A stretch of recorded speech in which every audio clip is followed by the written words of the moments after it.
Hello and welcome to Southeast Asia Conference on Education 2025. IAFOR is here for the first time in Kuala Lumpur, Malaysia. And having with me here today is Mr. Ali. Can you tell us who you are and what you do? Yeah, absolutely. My name is Syed Mehboob Ali. I am a licensed professional counselor focused on mental health. I've also worked in the technology space for many years, specifically also in Silicon Valley. And currently I'm at Southern Methodist University in Dallas, Texas, with a research focus on the intersection of mental health, Islamic psychology, and modern challenges. We were both moderator and respondent at the forum discussion. Yes. Can you tell us or share with us what we do at the forum? Yeah, the forum was an interactive opportunity to first start off with some context setting, just really go deep into a specific topic. The topic we spoke about was artificial intelligence and the impact of it on mental health and psychology and human behavior. But the great part about the forum is that it's really interactive, right? So it's about giving information to the audience, but also hearing from the audience and giving them a chance to get into smaller groups, have some really important conversations, discussions, poll the audience real time, right? So I think it was a great opportunity for the audience not just to hear what a presenter has to say, but for us to hear back from them too. And it was a great dialogue, and I really appreciate your partnership on that. One of the things that we talked about is psychology and AI. As an expert in your field, why is it important that we need to talk about it now? Yeah, it's a great question. I think the forum, really provides an opportunity for a global audience to come together. I think in the audience yesterday, we had people from all parts of the world, right? And I think AI, mental health, psychology, those are topics you often don't get a chance to talk in a global setting.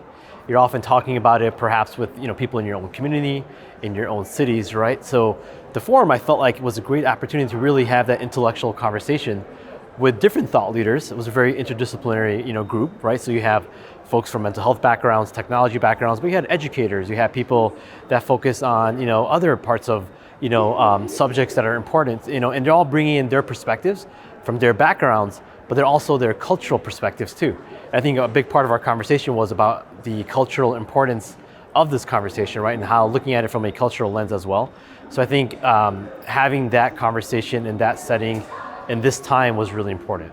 What about in the future? What is the future of AI and psychology?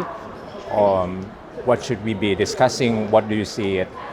Where do you see it going in the future? Yeah. What about ethics of using it? Correct. Yeah, and I think this is just the beginning of the conversation. So I think what we spoke about was just the start. I think AI has been around for some time now, but the usage of it, especially for the everyday user, modern student, is happening more and more today, right? So even this weekend there was a mix of discussions on how AI is bringing teachers more automation to what they're doing, building lesson plans and automating some admin work, right? How it's helping students learn better and have personalized lesson plans. But there's also a flip side to that, which is what's the impact on human behavior, psychology, and we looked at some case studies, right? So I think right now is just the beginning of this conversation, and I think there's gonna be some great data coming out in the future about the actual impact of AI on human behavior. So I think we need to continue this conversation, find other opportunities to have this discussion, and really keeping it an ongoing conversation in future conferences and future forum sessions too. I think with the energy we saw in the room yesterday at the forum, I think there's great opportunities for us to have this conversation again at the forum. So from the forum discussion and some parallel sessions that you have attended, Yeah. What were the key takeaways from those sessions? Great point. So I think there is a reality that's facing all of us as academics, as teachers, as professionals in whatever industry you're in, and that is a lot of these challenges of AI. We've talked about a lot of the good side of it, but there's also challenges that are quickly coming around as well, right? And those challenges are going to be coming up a lot faster than we anticipate. So one of the main insights for me is that, first of all, we have to keep this conversation going, right? Find other settings to have this conversation. That was one key insight. The other key insight is that there isn't one specific solution to give out there, right? So I think we have to really build solutions that are culturally sensitive. That was a key topic, key theme that we've heard a lot, is that how a solution for mental health works for someone in America might be very different than someone that's in Japan or Malaysia or some other parts of the world. So that's another key insight, is that we have to be culturally sensitive to the solutions we're building. It can't be a one-size solution. Another key insight is that I think there is a lot of really positive energy on this conversation. I think there was some really creative solutions of how folks want to bring AI into the classroom and technology into the classrooms. I just attended the parallel session where the speaker was talking about how in his tribe in Africa, they want to bring a more proactive approach to AI and technology specifically, right, to promote their culture, to make sure their culture is not going to die, right, and not be overtaken by Western cultures, right? So there's a great application of it in a very positive way, right? In other parallel sessions, we've heard that, hey, look, AI is impacting mental health, and perhaps kids are cheating in their exams or taking advantage of AI in an unethical way, right? So that was another key insight, is like there isn't a clear solution just yet for these questions. So we got to keep it going and be proactive about these conversations. In order to keep the conversation going in this academic setting, what were the things that you want to see being researched more, either with AI itself or AI and intersection with other factors? Yeah, great question. So I think there are some gaps out there. And in one of the sessions I attended, it was very clear that there's some great data on impact of social media. There's a great data on impact of technology, but there isn't much data on the impact of AI specifically on human behavior.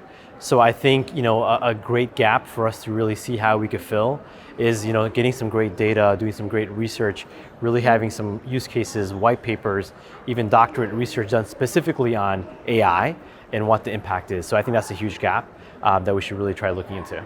In the older times, when technology is developing, we're trying to make machine works or think like human. But now that we have the ability to do so, why are we scared? Yeah, and I think a lot of it's the unknown, right? And I think it's also the unpredictability of sometimes AI, the biases that go into AI.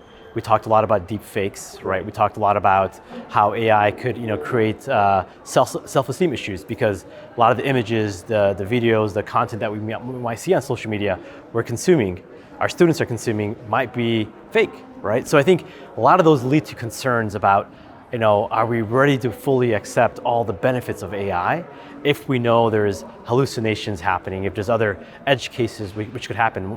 Some of the use cases we talked about yesterday in the forum were around some of those edge cases where some individuals have become suicidal because of emotional attachments they've had with their AI bot, right? Bad advice AI is giving, right, to young adults perhaps. And one use case we looked at was about how AI bots were encouraging perhaps young adults to kill their parents because of screen time restrictions on their devices, right? So I think those uncertainties are creating those hesitations about fully adopting some of the benefits. Thank you so much. Thank you so much. I appreciate it. Yeah, absolutely.